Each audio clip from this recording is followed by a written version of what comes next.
Let's hope my battery stays.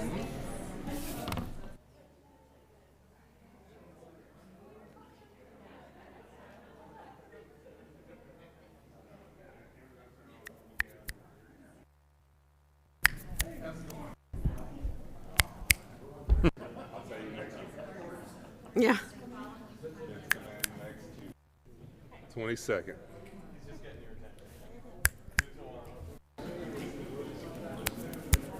Oh, okay. You gotta get your snapper going.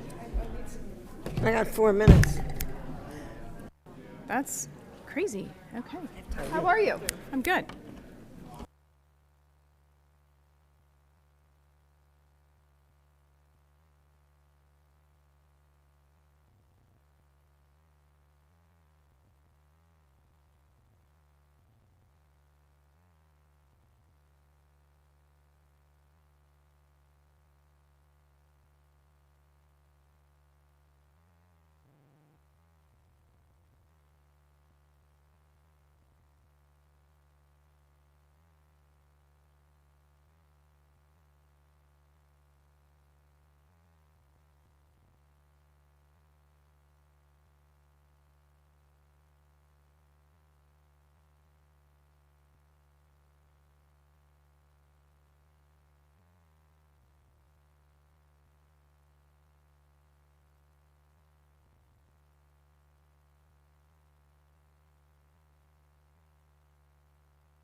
Let's call to order the March 14th, 2022 meeting of the Beechwood Board of Education. Do the call. Mrs. Berger? Here. Dr. Savignano? Here. Mrs. Slate? Here. Ms. Stricker? Here. Mrs. Sullivan? Here. Okay. Is anybody signed up? Nobody would like to speak? Okay. So we'll go on to our first agenda item. We're going to recognize the boys' 2022 state indoor track team champions.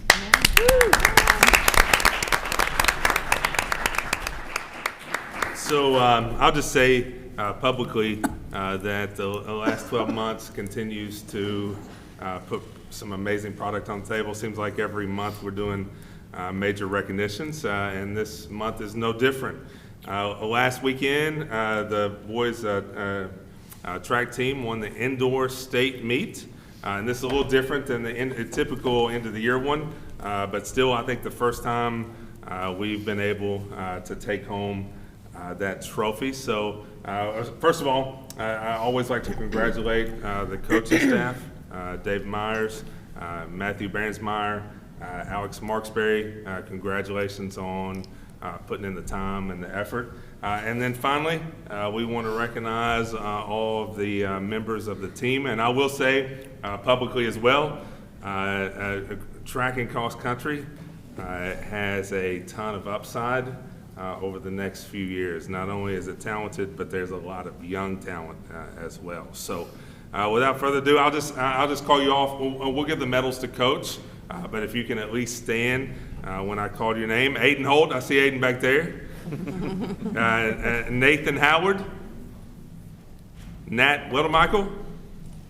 All right, Nat, if we don't remember, also won the cross-country state championship. Noah Fram. All right, making sure. James Cusick.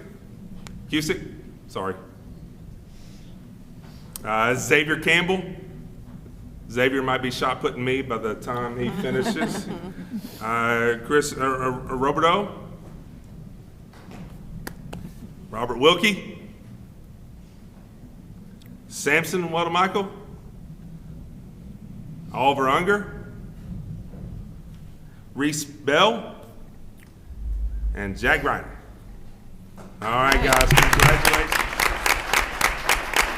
So, Coach, if you wouldn't mind picking up their medals before you leave, and let's see who's back? Miss Schobel, would you mind taking a picture with the coaches and the guys before they get out of here for us, please? We'll still be a little cautious with us coming over and shaking and hugging on you. But congratulations, guys. Again, another great opportunity for you guys to showcase your hard work and a young team standing in front of us with so much talent over the course of the next few years. So congratulations from me and the board and way to represent us in such a positive way. So congratulations.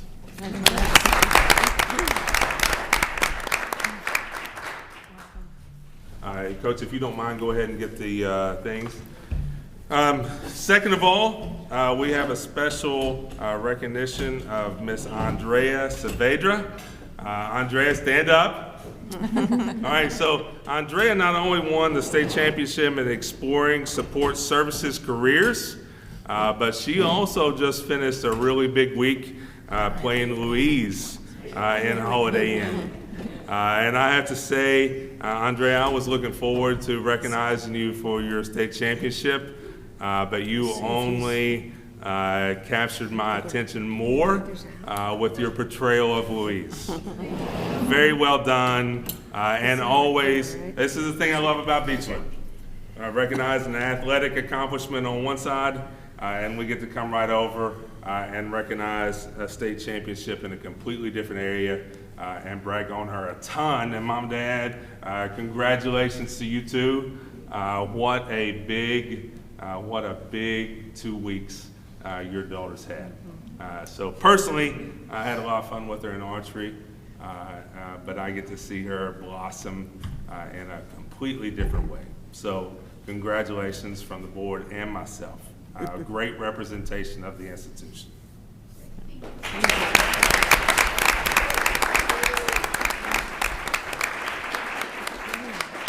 We also have a medal for you before you leave today, so I get that. Ms. Schobel, you also take her picture, please? Okay. All right, and several more. 2 Golden Apple winners, one from the elementary Miss Jen Dawson. Miss Dawson, if you could stand, please. Miss Dawson's relatively new in the role of kindergarten teacher, or I call AKA cat herders. But she's done an amazing job, been a great fit to the institution and to kindergarten. Miss Dawson, we are more than thrilled for you to be recognized publicly and with the Golden Apple. So congratulations. Thank you.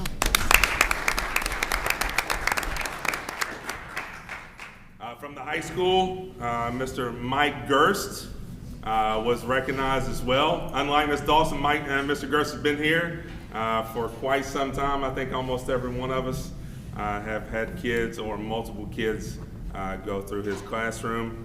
And Mike comes in, does his job, leaves.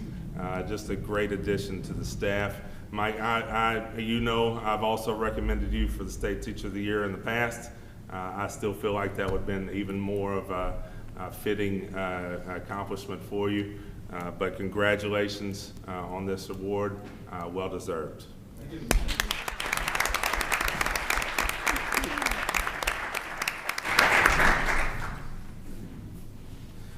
Finally, from the awards from the Ed Council, Senior Ty Eveston has earned the Academic All-Star Award.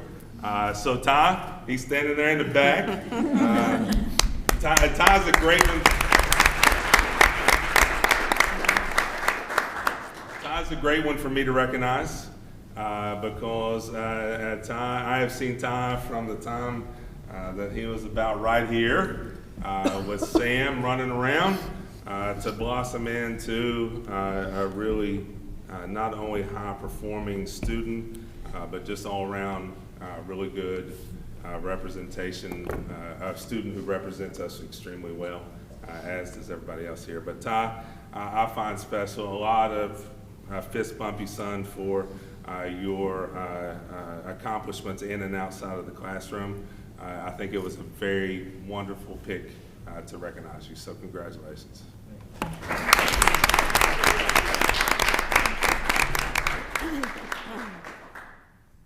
right, any comments from the board? No, it's a lot of awesome. It's great. Congratulations, everybody. Yeah. Ty won another award Sunday, which he will not talk about publicly, but he won, I think, 9th Region Academic All-Star Award as well. Oh, hey, Ty? I'm telling Did you also win the 9th Region Academic Award? Yes. Yeah. Hey, leave something for somebody else, son. All right, congratulations, Congratulations. Mom. Congratulations. All right, well done. Guys, all of you, such an honor to be able to recognize you. Parents, thank you for bringing them in. It gives the board an opportunity to recognize. They invest in the programs, so it's a great opportunity for us to come in and recognize everything from academics to athletics to fine arts and performing arts. So thank you very much for coming in. If you don't have any, if you want to stay, you're more than welcome. If you'd like to go, Ms. Shovel, just please get pictures out in the hallway. All right, thanks, guys. It was a pleasure. Thank you. Congratulations. We also had the Poetry Out Loud state champion. Next month. Okay. Doing what? Well done. Congratulations. I'm good. How are you? I'm so proud of you. Thank you so much. For so many things. How does it feel to be speaking? Trying to get it all together. I know, it's hard doing it, especially two. Yes. Hey, Andrea. Well done. Congratulations.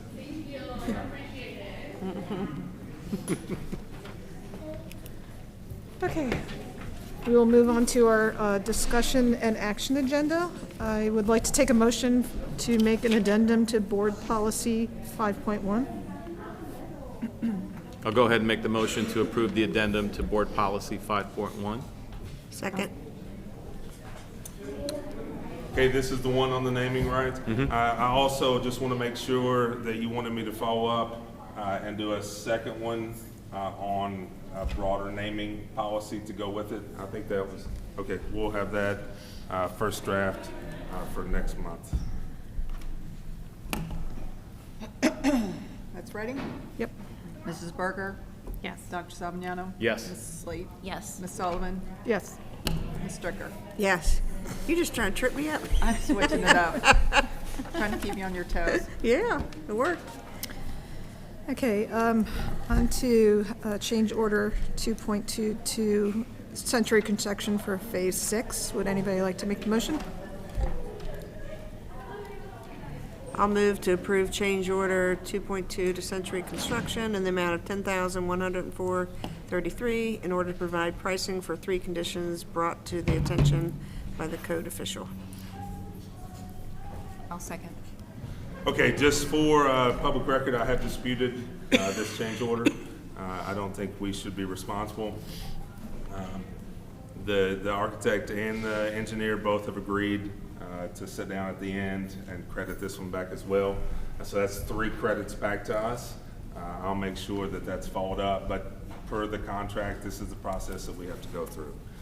So with that being said, I am asking that you recommend, but I will follow through on all 3 of those change orders, the 2 from the past and this one. Okay. Any discussion? All right, Mrs. Berger? Yes. Dr. Savignano? Yes. Mrs. Slate? Yes. Ms. Stricker? Yes. Mrs. Sullivan? Yes. Okay, on to change order 2-3 to Century Construction for Phase 6. Would anybody like to make the motion? I'll go ahead and make the motion to approve change order 2-3 to Century Construction in the amount of $3,975 in order to provide credit for not providing the raised landscape island in the existing parking lot that is shown on sheet C400. I'll second. All right, this is easy when this is a credit, so I will not dispute the credit. It is, they had initially put an island in to try to separate the flow of traffic. I just don't think it was a great idea, so we took it out to keep the entry into the second parking lot more broad, since we're going to run traffic all the way through the back loop for drop-off. Any discussion? No. Mrs. Berger? Yes. Dr. Savignano? Yes. Mrs. Slate? Yes. Ms. Stricker? Yes. Mrs. Sullivan? Yes. Okay, on to our consent agenda. Would anybody like to make the motion to approve our consent agenda? I'll make the motion to approve the adopted consent agenda. I'll second.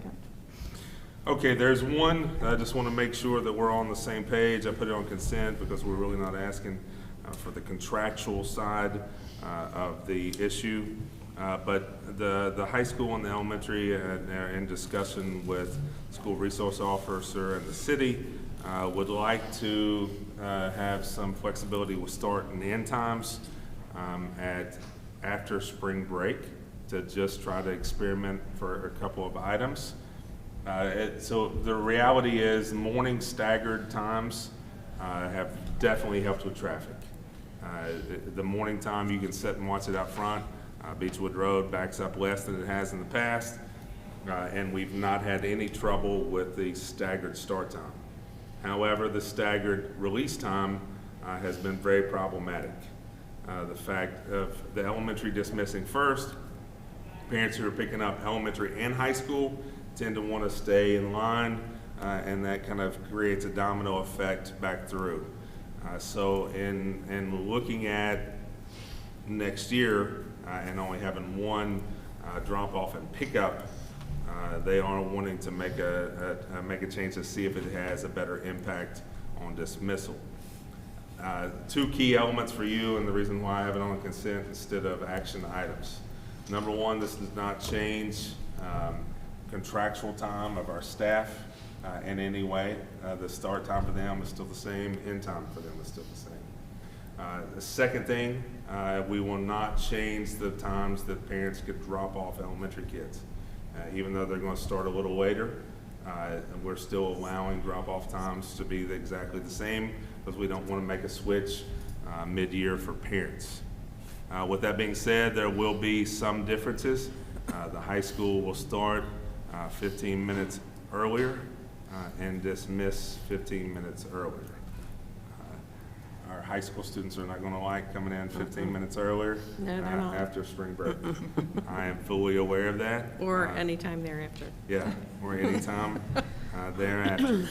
But I think what we're trying to see is if we have the elementary, Zach, when do you, in the new times, when is your dismissal? We would both be at 3 o'clock. Yeah, both be at 3 o'clock. And your arrival would be back up? Still staggered in the morning, we would be later instead of them being later. Yeah. The minutes to still get met. So do Yeah. we think that's like, being that it's on this side and it's later, is that an advantage of some sort? Or what are we thinking of? Like, why is that? Yeah, it's just in their discussion. You know, I'm not out front every morning. So, I mean, this is the recommendation of the elementary and high school. And Mr. Vanover's been in discussion with them as well. You know, they feel like this is the better option. Is there anything you want to add as to? Brian and I and Justin, we met with police chief. One of the things that they're getting more complaints about is that afternoon Dixie Highway situation is worse than it's ever been. It's not great before we got here. It's still not great. It's not going to be great after we leave. But we want to try some things out before it gets really bad for the next 2 years. One of the things that we discussed was that the staggered release time, any way you cut it, adds 15 minutes to that window. So blame it on the parents who have kids on both sides, blame it on the parents who only have this but show up at this. You know, you can't control when they show up, when they pick up. And so we can get things done in 20 minutes for the 700 elementary kids. But if that 20-minute time period ends when the high school bell rings at 3:15, then you've extended the dismissal window regardless of how efficient you are. Right, I get that, the She's talking about dismissal, more I'm the talking morning. about in the morning. The reason for flip-flopping to the other side, like what, is there an advantage in the morning that they, like what, why? Flip-flopping what? The, Start currently times. the high school starts at 8:15, now you're gonna have the elementary starting at 8:15. The start time actually has more to do with the instructional minutes. If an audit is done, they ask questions about the number of instructional minutes to get you to the number of instructional Okay. hours. With the high school, there's a little bit more flexibility. With the elementary, there's a little bit more flexibility because we're allowed to do a dismissal process as Okay. opposed to the last bell ringing and everyone being gone. Okay. So if you cut off the minutes from the high school, they wouldn't keep minutes. If you cut off the minutes for us, it's because we started our dismissal process. Okay, So for us to move to 3 so that we're not shortening every class all day, Right. we then have to accordingly back up and more. I thought there was some kind of correlation between the traffic patterns or something, I'm like, No. okay, No, okay. I wish. I think the biggest thing that we need to communicate to our families is there's a couple of things that we're gonna look at for next year. Forget the specific times. All right, staggered morning, same dismissal in the afternoon. That will change a little bit probably for next year. We're just trying to do it for the after spring break. And I'm not opposed. I mean, I think we have to try something. I mean, I'll get killed, right? And I'll say we'll get killed. If we don't try some things before the end of the year and we just start off the year and it doesn't go well, then my phone and my email chain will blow up. So I'm willing to go ahead and try a couple of things. And the second thing I'm gonna ask you is if we put this into place in 2 or 3 days, it's not, I need to be able to go ahead and make a change without calling a board meeting. So what I'm asking you is to give me the flexibility to allow them to have some flexibility to change that without having a separate board meeting. And technically, you start you as an entity approve start and end times. And that's really also to connect to that contract of all your employees. But this is an odd situation, and I'm just asking for some flexibility at the end of the year. Absolutely. You definitely got to try a few things. And like you said, you don't want to start next year and then get behind the 8 ball. I do not. That's a We good don't idea. have, just one more thing, because of the staggered morning, we're flexible on tardies if the line is the reason that you're tardy. So if bad weather, if there's a wreck on Dixie, those types of things, there's a lot of flexibility with tardies. We're 743 kids, we have less than 5 tardies in the morning on average. So tardiness as a result of traffic is not a thing, regardless of what you might hear. In the morning, traffic is not a problem in the morning. Traffic is a problem in the afternoon. We also have a second issue that we're working with the city, and we want to do some of this before we get into a deep traffic meeting, because otherwise we're in a lot of what ifs. But the second issue that will have to be addressed with only one drop off and one pickup is the really early arrivals for pickup. And you know, that we've really tried to work to keep everybody off campus until at least 2 o'clock. But that can be a problem. We can be in the street by 2:30, and we're still 15-20 minutes away from dismissal. So as we only have one pickup direction or side, we are going to have to work with our people to not come as early and create that backup. But if they stop on Beechwood Road, if we block off and they stop on Beechwood Road, then we can't force them to go. So the city's going to have some involvement because we can't police the road. The Kroger. Yes. That's the unspoken pickup area. Yes. With it ending at the same time, that's a concern with the high school drivers leaving when elementary kids are coming out. Are we doing anything to manage that? Supervision, we'll have supervision back here on the corner. We've done the same dismissal time before COVID. Right. But that part's not new. The 3 o'clock dismissal for both schools happened for. I think what is new is we haven't had that many student parkers up in the Kroger Over there, lot. yeah, because of. That is new. So that's a really hard one that we're going to have to figure out. I think we're going to have to put a staff person there this time during dismissal because of the student drivers. But we have looked at that before, and Kroger wouldn't allow us to. Well, it's because it's a private property thing. Yeah. Right, the moment we step over, like, we really don't have any control, but that's with the parent drivers. I do think we have some with the student drivers. Yeah, right. So the fact that we do have 40 spots up there right now that are filled by students, I think we can police that for the time being. And The thing that parents have to understand is when they get mad at each other, I can't have someone police 2 parents. It's private property, it's not on our grounds, and that's really hard for them to understand. Also, we can't coordinate a traffic pattern up there because Kroger doesn't officially allow drop-off and pickups at Kroger.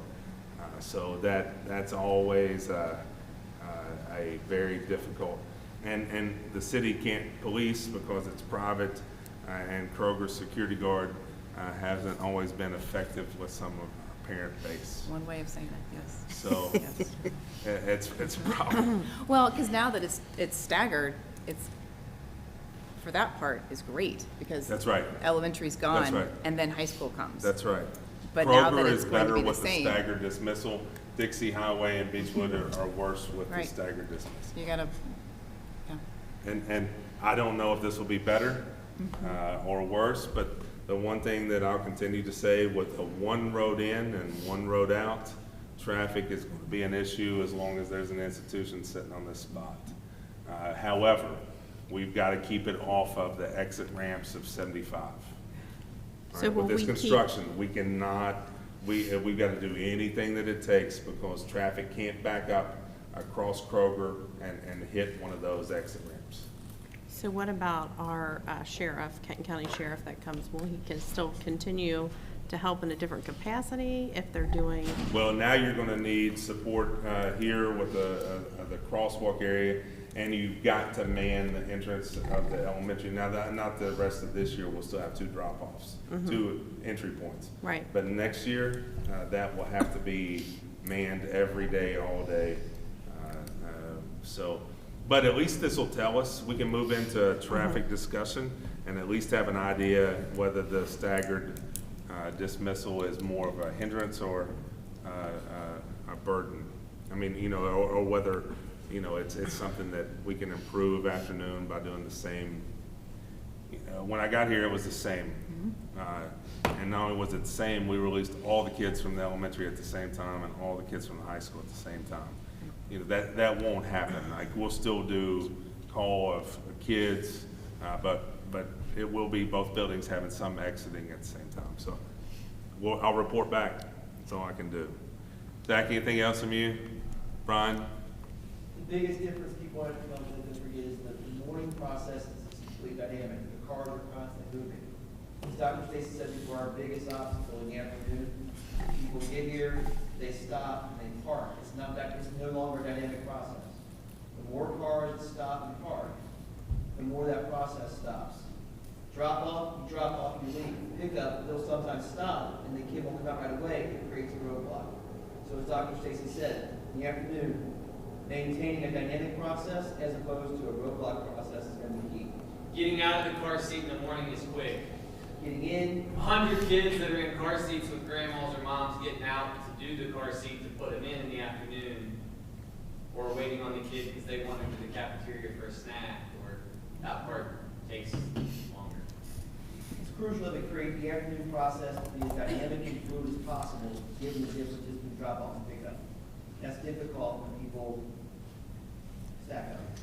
I just want to be clear, I've been a little skeptical, and I'm still a little skeptical. I would love a 5-minute stagger, but everybody, I'm well outnumbered, including Tim. And Tim does way more with traffic in the afternoon than I do. So I'm gonna try to side with them and see what happens. But I do want the flexibility to make a quick shift. Huh? There will be less waiting, like giving time, for people to wait, I know. which that's why it may work. But there's also a lot of moving parts whenever you start putting everybody out at the same time. And that means you gotta get a lot of traffic cleared out at a pretty fast pace. Yeah. I do see what they're saying though. I do understand the concept of people picking up an elementary kid and waiting for the high school kid, and then it jams it back. And once you get jammed back around the front corner, then it becomes problematic. That's number one. Number two, I also understand that we have people getting here very early, and that pushes us back, past Sunoco and all the way up to the light. I do understand that. So, starting after spring break, I know the kids won't like a change, but we're not changing any teacher contract, and we're not changing what time parents can drop off in the middle of the year. So, this will be the first inconvenience to encounter to try to move towards a long-term sustainability for the system. And do we have a plan to get that information out to all of our families? After tonight, we'll start blitzing that out through Infinite Campus, that times will change. Oh, thank you. There's nothing else unless you all have specific questions on the consent agenda that's out of the ordinary.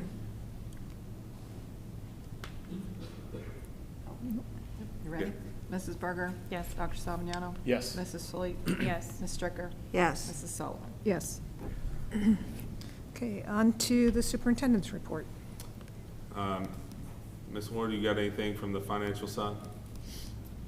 No, not really. I mean, I gave that nice summary last month, and it really moved one more month since nothing really changed too much. I mean, I'm still concerned a little bit with maintenance. I mean, I think it's where a lot of the building operations there's a lot of spending going on there, but that's the biggest outside of the normal budget amounts. Won't be long. We will be bringing recommendations in for you for next year. We're finalizing that as we speak, so that'll be on its way to you guys, and a pretty comprehensive recommendation there. Also, just for public consumption and the board, as of right now, our construction company is saying that we will be in on April the 4th. That means we'll start moving furniture and different materials in over spring break. And some of that's going to be an inconvenience for our elementary staff, because a lot of them are going to have to move twice, once during spring break and then once again over summer, because I know Mr. Ashley and Ms. Johns are looking at a more coordinated placement of grade levels. However, we need some extra time to get the old building ready to be torn down. And with our maintenance staff, without just absolutely trying to kill them, We need a little extra time to be able to start clearing those rooms and getting the facility ready for the phase 2 construction. So, you know, that's just something that we need to have happen. On the actual, like, beginning of taking down the outside bin, what day is that supposed to, will it be after graduation? Yes, ma'am. Okay. Nothing starts on the front until after graduation. We also have a decommissioning committee that set dates for people to walk through the building, and I know Memorial Day weekend is one of their dates. They'll be meeting, and you have representation on that committee. I think the 21st is our first meeting. So they'll go through a process of making recommendations, but nothing happens to the front lawn, nothing happens to the building until after graduation and pictures. I had several questions about it, that's why I wanted to make sure. Okay. Okay, next. Oh, also, I'm Yeah. sorry.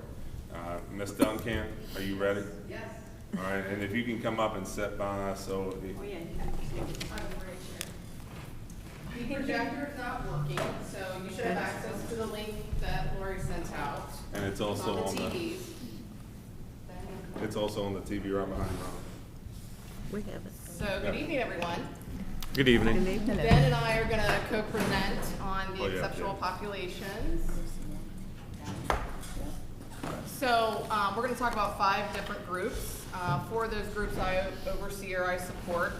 That includes the preschool program, special education. I support the EL English Learners Program.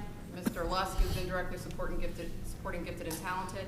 And then I also oversee 504s with collaboration from Kelly Burguy. So, I'm going to start with preschool.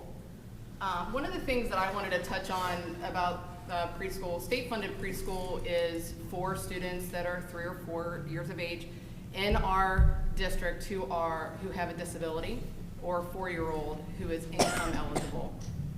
The only times we accept tuition applications is if we have room or spots available for the students that are actually determined eligible. So a lot of times I don't know if people realize that state-funded preschool is really designated for students that need that early intervention. And we've seen a little bit of a shift over the last couple years. If you look at the data, green is representing the students who are eligible or qualify for state-funded preschool, and blue represents the students that were in our program based on tuition. And I don't have any concrete data to support the major shift other than the tremendous increase in referrals from First Steps for students who are in our district receiving services for early intervention through First Steps. They refer them to Beechwood when they live in our district, and we have tripled the number of referrals from last year into this year. I've talked to many. Beechwood's not unique. This is a shift across the region. Could be related to COVID. It could be some other things, but that is directly related to you'll see a switch from last year, tuition and eligible almost completely flipped from eligible to students that are paying tuition. And then my projected last column is based on the number of students I know are returning that are already eligible. This does not count the students who would be eligible for income because we haven't done our enrollment yet, but we foresee that probably very few spots, if any, for tuition. Does anybody have any questions about that? The other thing I do want to touch on is that a child can be eligible for many reasons. We typically do see a lot of students eligible for speech services. That's pretty common. However, based on the students that were being referred, we're seeing a lot more global delays, developmental delays. We're seeing an increased number in students that are identified as autistic. So that does impact the level of support that we need, and of course how we prepare in the future for our programs. One thing that's important for you as board members to remember, for several years we had a preschool grant that allowed us to have a second classroom. So you'll remember that there was some pushback that we cut that program. We held it for a year after the funding based on the money that we'd saved from tuition, but then we couldn't continue that second classroom without additional revenue being put into preschool by the board out of general funds. So that's one thing to remember from a historical standpoint. And then the second thing, in addition to that, is just the increase in referral student numbers. So that really kind of took away a lot of those tuition spots when you combine the two. And I know that's the question you'll get. Okay. Moving on, special education populations. So these numbers represent preschool through 12th grade here at Beechwood, also guardian angel, students that have IEPs or receiving specially designed instruction there, as well as we support Blessed Sacrament with a standalone service for speech. So any child who is eligible for speech services, we do support that as well. The blue, what you're looking at in blue, is the total numbers in our district that currently have an IEP. And the red represents the portion of that total number who are speech only. I think that's just important for you to be able to see speech as a relatively low level of support in relation to some of our mild to moderate or moderate to severe disabilities that need more. We average around 30% historically of students that are receiving speech only. And then off to the side, just notated that our overall percentage ranges between 10 and 11% of our total student body population has an IEP, which is about 5 to 6% lower than regional or state levels. So I think we are historically kind of staying consistent, and I don't anticipate any major difference in our trend moving forward. Anybody have any questions about that? The one thing I'll add, just from your all's position again, our numbers have stayed pretty consistent in both areas. However, I will say that since the time I arrived, our high needs numbers have increased, even though our overall numbers have not increased. And you'll remember you've added a MSD classroom in the high school that didn't used to exist, right? Yeah. That's just one example of how the numbers haven't shifted as a total percentage, but some of the numbers within that area has shifted. And that's consistent with what I said, what's coming down the line from preschool that we know of right now, that we're looking at more moderate to severe versus low or high incidence like speech. Okay. I feel like I'm going really fast, but I only have 6 minutes. That's going to be one of the areas, though, that I continue to highlight for us, for planning purposes. You know, those high needs can definitely have an impact on the services that we have to present. Absolutely.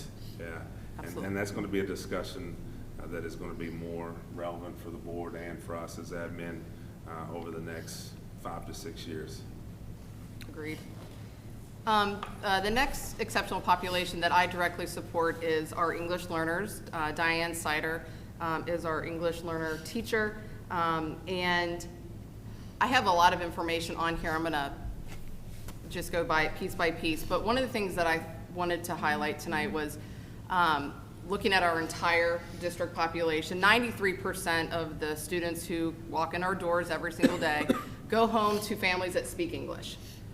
So while 7% seems like a really small number in the relation to the whole, that's 107 students right now who walk into our building and go home and there's another language spoken at home. Some of those parents do not speak any English at all. So they might have a little bit of English, but their primary language is something different. And I think that's pretty powerful. That's a lot of students. We're not a very big district, but still that is several. I think about that all the time, about the two-way communication for families and what that looks like if your primary language is not English. So that's the blue and the orange graph. And then we went a little bit deeper. The orange and yellow graph, I took that 107 students whose primary language is not English. And the yellow highlights the number of students who actually receive English language services. And the reason I brought that up was because for a child to be considered an English learner, when they enroll, one of the enrollment forms is a home language survey. So if a student came into our district and they filled out the home language survey and it was not English, they're automatically put into the EL program. And this is statewide, the only way you can exit the EL program is if you reach proficiency on the access test, which is equivalent to what they used to call K-Prep, which is now KAS. So they have to meet proficiency in reading, writing, speaking, and listening. And once they reach proficiency, then they're exited from the program, and they're in the general education population. So I think it's pretty impressive that of the small percentage of students that home language is not English, that only 42 of those 107 still need services because we continue to exit students from the program. So their primary language is still English, but they are showing proficiency across different their classes, and they're no longer needing those extra supports, which I think is great. Many questions on that? I will say that's a pretty strenuous exit exam. I mean, to score above a level 4, level 5, to be exited, they have to show an English proficiency. And sometimes, in my past life, this is one of the areas that I oversaw. I had to remind people that that was passing a pretty hard test in a foreign language. Yes. So a lot of credit to our second language learners that are able to exit out of that program through a second language.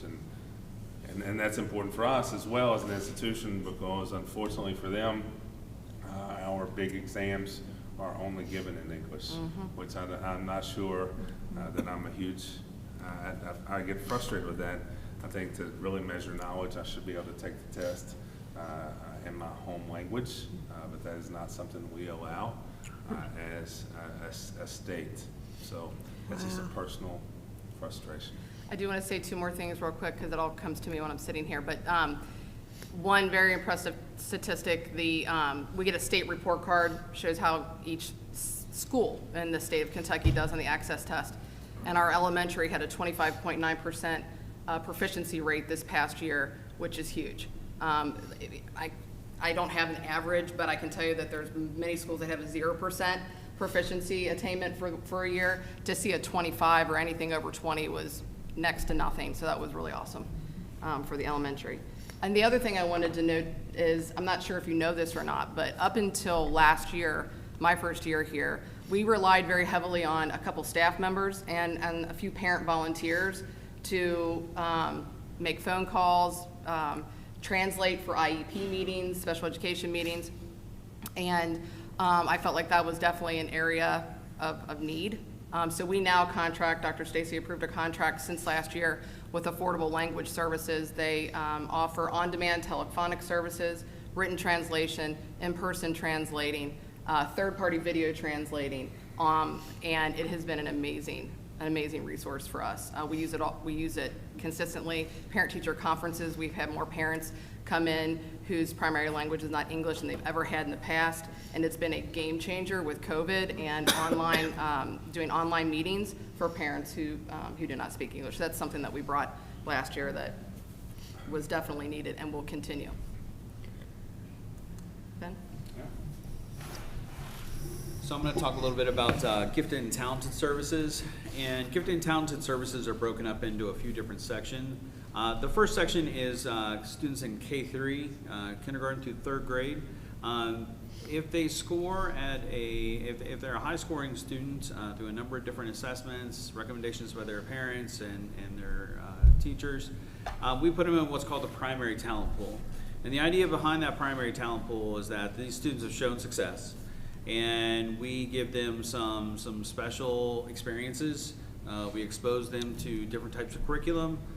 We do field trips. We do all kinds of things with them to see if they are truly gifted and talented. It's sort of like a trial run. And then in fourth grade, that is when they're formally identified in general intelligence, academic services, or academics. They also have leadership and performing arts. So if they score at a high level in fourth grade, going from third grade into fourth grade, then they're put in the actual gifted and talented program. And again, they're exposed to unique experiences, field trips. We have a lot of speakers that come in and some other specially designed experiences. Over the past year, we have grown quite a bit in the gifted and talented program. This isn't new this year, but we have had likability students in K3 homerooms There's about 5 to 6 kids that are like abilities clustered into those home rooms.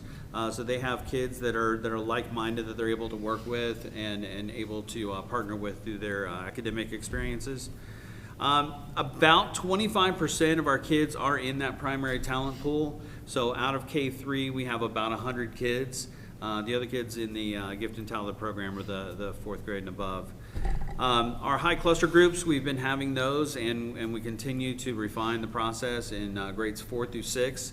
These are the kids that score at the highest levels in their content areas, in math and in reading, that we put into classes together so that they can get some specialized instruction directly meeting their gifted and talented needs. We also had started this past year the Rising Leaders Club. It was a great experience for kids to really understand their role as a gifted and talented students, and to be able to self-advocate their own learning, self-advocate for their own experiences in school. We hope to start that again next year. We just finished that up last week. But it's been a great experience, a lot of good feedback. We've sent surveys out to parents, so I'll send you that data once we get it. But so far it has been good feedback just in general. The No Attic Math program is another great experience. Dreamfest just happened last week. That's where students are brought together. We go over to NKU and they get to hear from a lot of other gifted and talented professionals, teachers, who are able to give them kind of some really unique experiences and really kind of challenge them. The partnership with the Cincinnati Symphony has been going on for a couple of years now as well. And the Middle School Leadership Conference that's getting ready to happen. And I think one that I really like this year is there is a Young Women League group, and they are in the high school, and that's a student-driven group of young ladies who really want to lead. They really want to know what it takes to lead.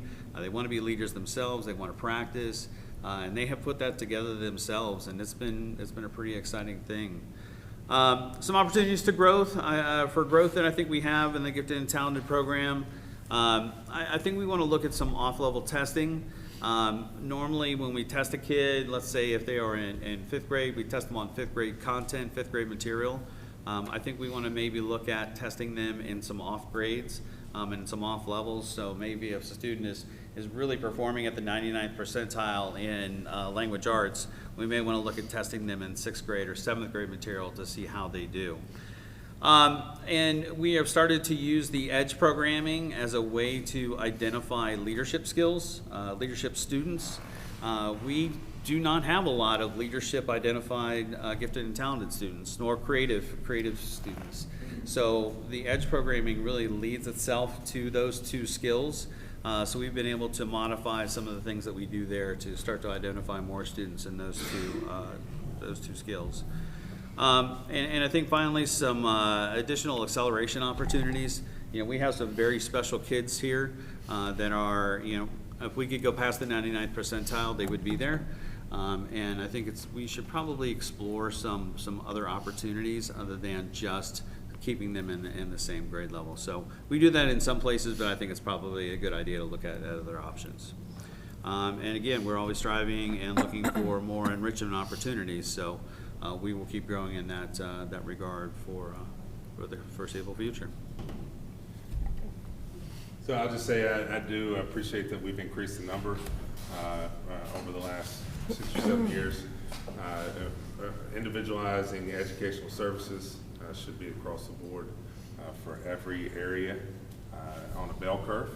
And in my opinion, over the last 20 years since No Child Left Behind has come into play, we've done a poor job of providing individual services to the extreme sides of both. So I do think that it's important to know and remember that you still fund a full-time gifted education teacher, and that's a position that's gone by the wayside in many districts around the state. So that's just a kudos to you guys for spending that money. Please continue. Just one more, 504s. I'll just quickly explain what a 504 is because a lot of people maybe don't know what it is, but it's a name for an accommodations only plan. So a child that has a health impairment, ADHD. Some children have a 504 plan for being a diabetic. It provides equitable access to the classroom and surrounding support, so extended time, separate location for testing. Like a common one now for a child that's diabetic is their phone has to be within a certain number of feet, even in a testing environment. It's kind of a big push right now because all their levels are connected to their phones. So a child that has a health impairment goes through the eligibility process for a 504. If there's a substantial or an exponential impact on one or more life activity, which can include learning, then they can be eligible for accommodations only. The big difference between a 504 and an IEP, I get that question a lot, is that an IEP requires specially designed instruction from a certified special education teacher on specific skills because there is a significant negative impact on academic performance, whereas an accommodation plan is just providing them access, not specially designed instruction. And we have about 47 students. We have seen an increase in 504s post the pandemic. A lot more children diagnosed with we see a lot of generalized anxiety and disorder and ADHD. It has increased some since the past few years. So right now we have about 47 students, and Kelly Burgai is definitely, she's kind of transitioning since 504 plans, once they're in place, counselors in the respective buildings are the ones that run or support those plans. So we thought it had a natural connection for the lead counselor to take a role in that initiating of 504. So we've been working together on that. Any questions? Finally, I just think it's important on a yearly basis to review our exceptional populations. There are a lot of kids that go through Ms. Delton Camp's umbrella, and Ben and Mr. Luss as well. But all those different areas and under that umbrella are staffed, and you have each one of them with specific positions that you fund. So I just want to try to make sure you have a yearly update on those populations. We'll continue to watch a couple of things. Number one, those exceptional populations as far as the more severe under our special ed umbrella. And number two, continuing to try to provide differentiation on both ends of the bell curve. I still think that's an area that we can grow even more than we have over the last few years. Any other questions? Okay. Thank you. Thank you. Thank you.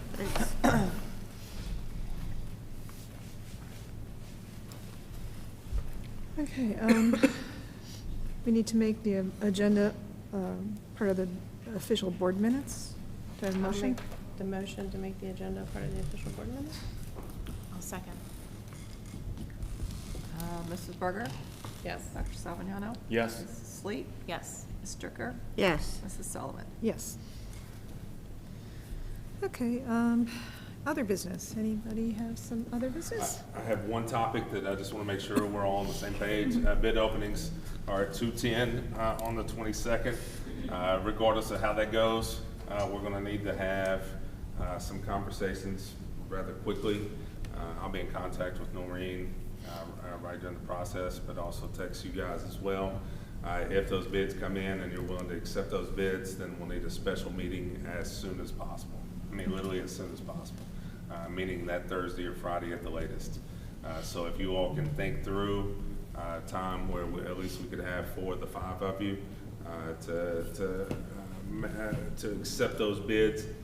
The quicker you accept them, the quicker that we can have the process rolling to be able to sell the bonds. The quicker to sell the bonds, the quicker we lock in and make sure we're in good shape. So that I just like if there's any way that you all could look at that Thursday or Friday and find a date. You don't have to do it right now, but if you can just let us know which day is better. It can be during the day. It can be literally any time because the special meeting would have to be called. And all we need is 24 hours notice. And it will be a one topic, one agenda issue. If bids don't come in, or if there's a problem, then depending on the severity of the difference, then we're going to have to make some decisions rather quickly. So just be accessible on the 22nd in that afternoon, if at all possible. I will contact everybody and see what schedule works for everybody. Okay, that's all I have. Thank you. Okay, anybody else? We have a state Poetry Out Loud champion, which is awesome.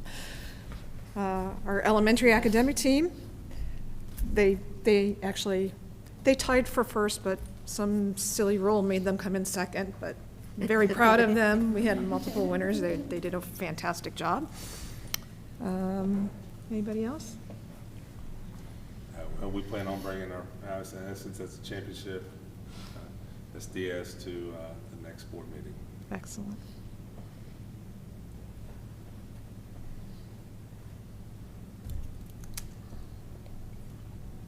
Okay.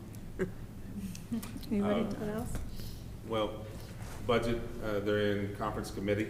Oh, yeah. So that usually lasts 48 hours to 72 hours.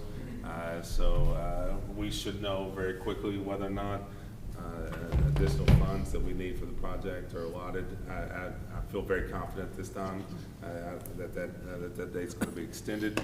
But as soon as I know and there's a final version out, I'll let you guys know as well. Another thing that's a big topic that I continue to impress as a superintendent, I am in support of Senate Bill 1. I know that some people are not, but I do think that if my job's responsible for the implementation of product at the school level, I should be able to have final say on the selection of a principal.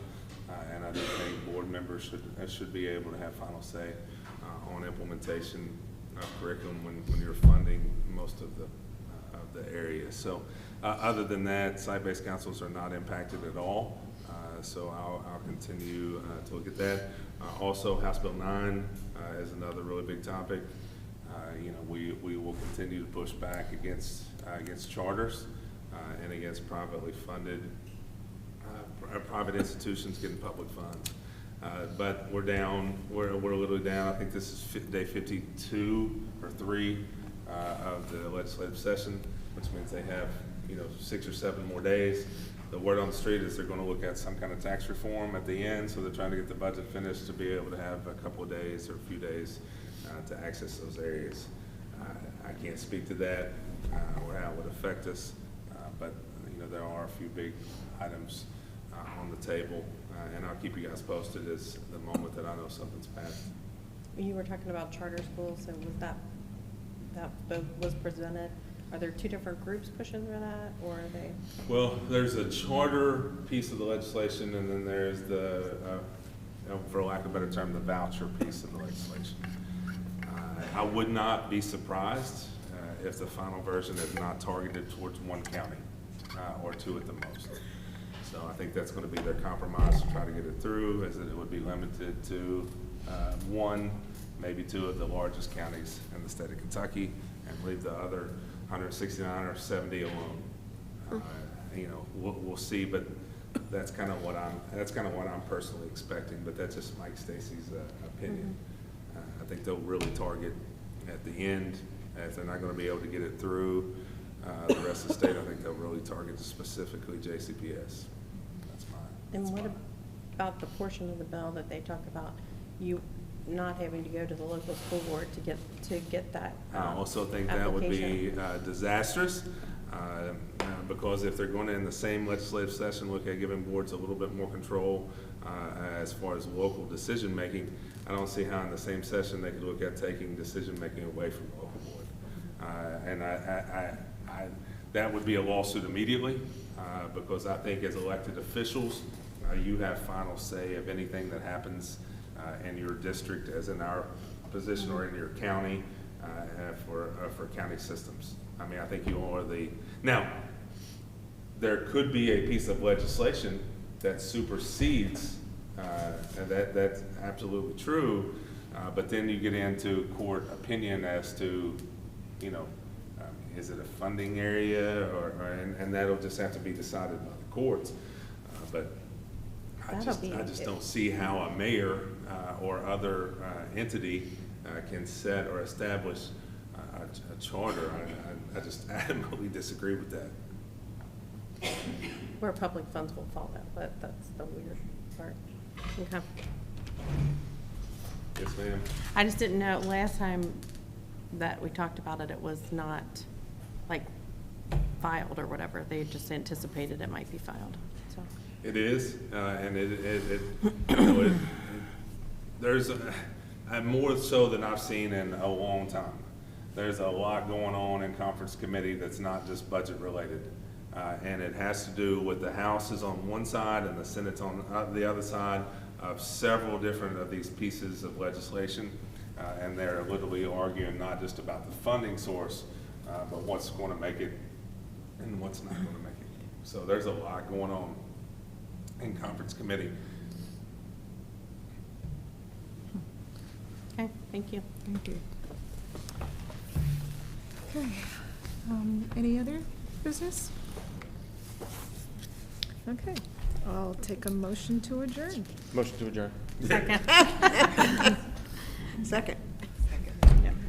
Baseball and softball season start, I believe, next week. So they're excited about moving forward, and we're getting ready to hire a couple more coaches, so we'll keep you guys posted on that. Excellent.